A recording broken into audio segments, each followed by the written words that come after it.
তো অসুস্থতা আর সফরে থাকলে আপনি রোজা ভাঙতে পারবেন, তবে ফাইদ্দাতুম মিন আইয়ামিন উখার, অন্য সময় এটা গুনে গুনে রাখতে হবে। 5টা যদি ভাঙা যায় পরে 5টা কাজা করবেন।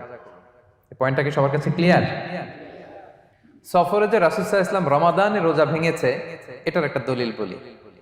আপনারা মক্কা বিজয়ের নাম শুনেছেন না? রাসূল সাল্লাল্লাহু আলাইহি ওয়াসাল্লাম হিজরত করলেন, পরে আবার বিজয় করলেন। এই মক্কা বিজয় কত হিজরিতে হয়েছে কে বলতে পারবেন? হ্যাঁ, হিজরি বলেন তো দেখি। অষ্টম হিজরি, মাশাআল্লাহ।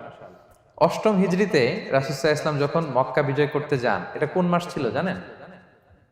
হ্যাঁ, রমাদান মাস। রমাদানের 20 তারিখে মক্কা বিজয় হয়েছে, 20 রমাদান। তো রাসূল সাল্লাল্লাহু আলাইহি ওয়াসাল্লাম মদিনা থেকে মক্কায় যাচ্ছেন বিশাল বাহিনী নিয়ে। মক্কায় পৌঁছতে আরো 90 কিলোমিটার বাকি। আল কাদিদ নামে একটা জায়গা আছে, সহিহ বুখারীর বর্ণনা। ওই কাদিদ নামক জায়গায় রমাদানে রাসূল সাল্লাল্লাহু আলাইহি ওয়াসাল্লাম রোজা ভেঙেছিলেন, ওটের উপর বসে ঢকঢক করে পানি খেয়েছিলেন, যাতে সবাই দেখে।